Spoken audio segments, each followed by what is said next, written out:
Good day, everybody. Welcome to today's video. Today's video, my 2015 Jeep Cherokee Trailhawk. I recently picked up some new rims and tires, but unfortunately, when I picked up the new rims and tires, they were not hub-centric. So even though I tried to send to them as best as I could, I had a vibration, and this is how I'm going to solve the issue. I got the specs of my hub, and I got the specs of the rim, and I picked up these hub rings from Amazon.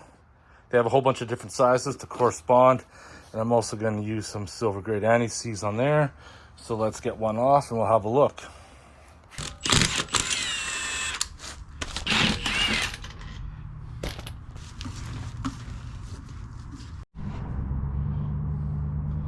So this is the hub ring right here.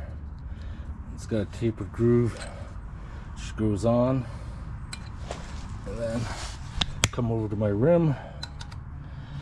And it has a nice tight fit, and it's even tapered so that eccentric ring, or the hub ring, fits in.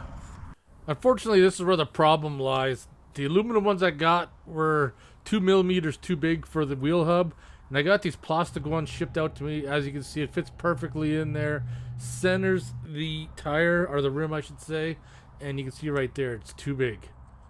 Just like 2 millimeters too big. Where the black ones I got were the perfect size. The box had the perfect label on it, but they had rebranded it a different size. And I just want to show you the hub-centric rings right there, just slightly bigger.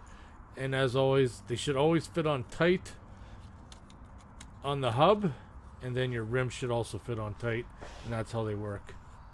And there you have it. If you have any questions or comments, post them below. Otherwise, I'll see you guys in the next video, and take care, everybody. Thanks for watching.